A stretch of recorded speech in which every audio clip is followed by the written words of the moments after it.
اوكي. طبعا بنات ودي اتعلم كيف يلبسون الطرحه. المشكله ايش هذا، انا وصلت لذا العمر والحين ما اعرف البس الطرحه، قلة حياه والله. عمرك توصلت؟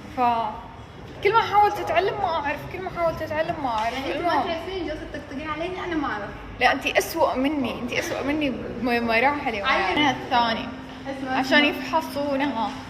اثير يوم الجمعه ولا يوم الخميس. حسب الدكتور اللي انت حتدوره. حتى لو تروح في اي مكان في بقاع الارض حتشوف دكاترة شاطرين وفي دكاترة فاشلين. في اي مكان في العالم حتحصل دكاترة مرة شاطرين وحيخدموك، وحتحصل دكاترة مو كويسين وحتدعي عليهم. فطبعا انا في اي مكان في حياتي اروحه او في اي دولة، عملية الغدة او عملية الاورام او ذي الاشياء كلها تكلمنا من قبل عن الدكاترة اللي مرينا في تجربة معه. تمام، أجرب أكثر من دكتور ألين سبحان الله ربي يحبني أنا وعائلتي، ودائما نطيح في دكاترة شاطرين، ودائما حتى في عمليات حنو اللي هي هم شاطرين، ناس فاهمين، يعني دكاترة صدق يستاهلون شهادتهم، ناس دخلوا الطب وهم يحبون ذا المجال، ناس شاطرين فيه.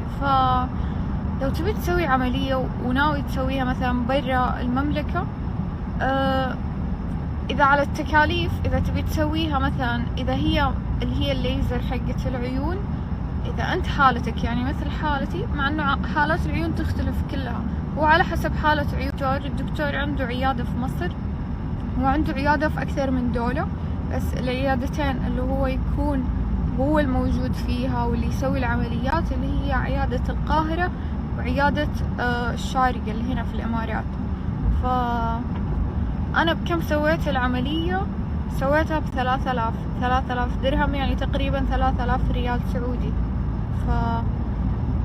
وبرضو قبل ما أسوي عند الدكتور أحمد رحت عند دكتور ثاني قبل ما أكمل عمر 18 عشان أسويها. رحت عند دكتور ثاني قلت له بسوي عيوني وزي كذا، قال لي سعرها ب7000 تقريبا. فتخيلوا يا جماعة، يعني هو دكتور الأمانة أنا ما أعرفه، هذاك اللي قال لي ب7000، يعني دكتور عادي، يعني ما هو مشهور أو الناس ما هو مشهور. أما دكتور أحمد استشاري، بروفيسور، دكتور مو بس دكتور عادي، لا دكتور يعلم الدكاترة. يعني بأسعار حلوة، يعني أرخص من كل الأماكن الثانية، يعني صدق فوق ما أنه إنسان يعني شغله فنان، لا وبعد أسعاره حلوة. يعني دكتور لو مستوى، لو اسمه، لو شهرته، فهمتوا؟ ومع ذلك أسعار الدكتور حاط أسعار جدا مناسبة. تقريبا إذا تبى تسويها أرخص ب2500.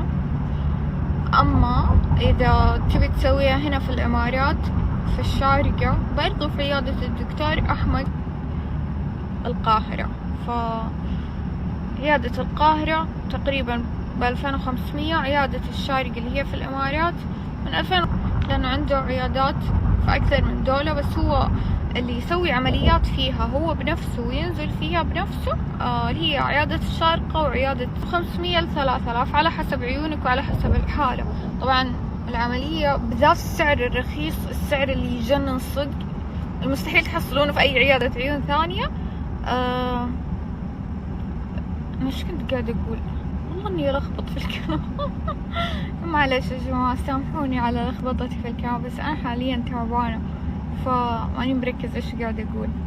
فأنا طبعا أنا وحنان ما سوينا عملية عيوننا دي إلا لما شفنا صديق لنا في الواقع، قلنا له أو ماي جاد كيف شلت النظارة، من السلام، حركات بركات. قال والله أنا سويت العملية عند الدكتور أحمد المعتصم. قلت له أوكي وين الدكتور أحمد المعتصم، أين يقع، وين مكانه؟ قال لي سويتها في القاهرة. قلت له أها أوكي، أنا توقعت إنه الدكتور بس عيادته في القاهرة، فكنت ناوية إني أروح القاهرة أسوي العملية.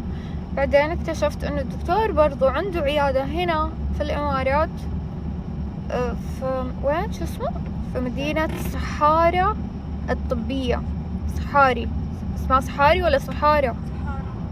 صحاري يا جماعة، هو مكان اسمه مدينة صحاري الطبية، هناك في موجودة عيادة الدكتور أحمد. فأنا طبعا بدون سابق إنذار رحت، طبعا بحثت وين موقع العيادة شفته موقع العيادة، رحت موقع العيادة، رحت بدون موعد طبعا، رحت سألته كل شيء ودخلت عند الدكتور، استفسرت منه كل شيء، وصدمني للأمانة الدكتور بأسعاره لما قال لي والله سعر العملية حقتك 3000. قلت 3000 كيف؟ وهو دكتور مشهور، دكتور استشاري، دكتور كل الناس يمدحونه، كيف ذا السعر؟ لأنه أنا لما رحت عند دكتور ثاني مو مشهور، دكتور عيون، قال لي سعر العملية ب7000، وانتو طبعا حتلقون دكاترة أغلى وأغلى من 7000.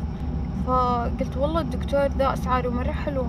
فالمهم سويت عند الدكتور حركات. طبعا أنا العملية اللي سوالي إياها اللي هي الليزك، أما حنان اللي هي عملية إيش عمليتك؟ زرع عدسة.